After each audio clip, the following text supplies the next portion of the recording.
One of the problems with recruiting for investment banking is not the knowledge or skills you acquire, but the access to talk with real investment bankers to put your best foot forward.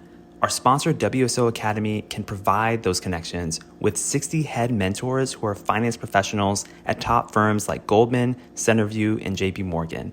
Imagine being able to get on the phone within 24 hours with one of the Academy's 1,300 mentors right before a critical interview.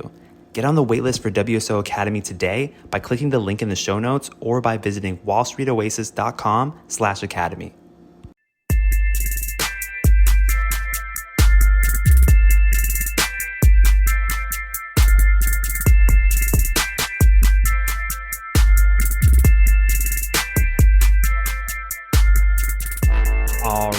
All right. Welcome to Investment Banking Insights. This is the only show dedicated to helping you learn both the technical and non-technical aspects of the investment banking process. My name is Alex Mason and I am your host. Thank you so much for joining me today. We're studying the technicals right now and we're going through discounted cash flow analysis, some of the more advanced concepts. I want to just roll through these questions and pick apart the nuances because it's great to understand the basics. We have to understand those first, but it's also great when we learn some other concepts that are related. And so that brings us to today's question, which is this: how do you adjust your DCF for a company's future purchase? And what is the new enterprise value? How do you adjust your DCF for a company's future purchase? And what is the new enterprise value? So let's go ahead and say that you're creating a discounted cash flow model for a company, and you know the company is going to make some big purchase in the future that's already been planned out. And what's going to happen is this is going to impact the enterprise value of the firm today, right? But how does it impact the enterprise value today? Let's go ahead and use an example in order to really understand this. So let's say that you build a DCF and you've already gotten all of your inputs, right? You've gotten your financials, you projected your free cash flows, you've got your weighted average cost of capital in there, you've discounted everything back to the present, you've summed up the present value of all the future cash flows for your 5 to 10 year period, for your terminal value, and then you say, voila, I now have my enterprise value of my firm.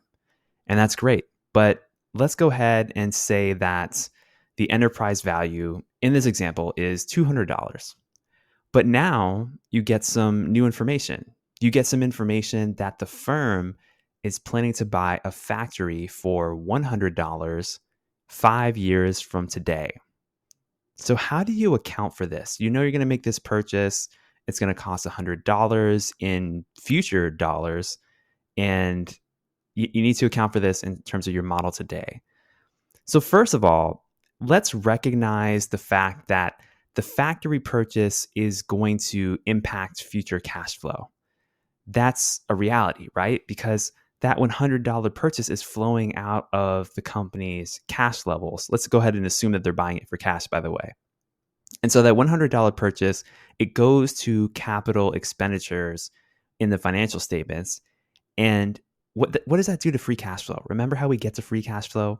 We have to reduce free cash flow by that $100 for that year in year 5. So year 5's free cash flow is now reduced by $100. Okay, that makes sense, right? What's the next step? The next step is we're going to discount that $100 back to the present using whatever discount rate that you have. And just for this example, I went ahead and just made up a discount rate of 5%. And I went ahead and did the calculations to figure out what is the value of that $100 today at a discount rate of 5%. It's somewhere around $78. Don't quote me on the decimals or the pennies there, but it's around $78. And so what that means is I'm going to have to reduce my enterprise value by that amount because that's an outflow that's coming out in the future, right? So the enterprise value of $200, I'm then going to subtract $78 to get a new enterprise value of $122. So essentially that's what I'm doing. I'm adjusting my enterprise value based on this future outflow of the company. And intuitively, this makes sense, right? Because the company is not going to be worth as much from a free cash flow perspective. Remember, yes, we're buying the factory. Yes, that's an investment. Yes, it's going to increase future cash flows. Maybe in the further future, that's probably the plan from company's management.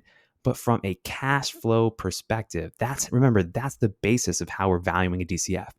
So because we have this cash outflow in year 5, we're basically making the assumption that, all right, the firm is not worth as much from an enterprise value perspective because the free cash flow is going down temporarily. Now, is that a little bit short-sighted? I mean, maybe. I think in reality, what you would do for a holistic scenario, like a fully holistic scenario, is to then account for the extra free cash flows that factory is going to generate in the even farther future. Maybe in year 10, it's going to be help make the company even more money. I don't know. But that's kind of how I would look at it. But I just want to introduce the concept to you in order to help you understand how something like this cash outflow impacts enterprise value in your DCF model. Okay, so I hope that was helpful. That's what I got for you today here on Investment Banking Insights. And we're just going through this every day. I'm just grateful to be here. I'm grateful that you're listening and sharing the show with your friends. If there are ways that I can help you in any way, go ahead and shoot me an email, investmentbankinginsights@gmail.com, or connect with me on LinkedIn. And I'll see you next time. Take care.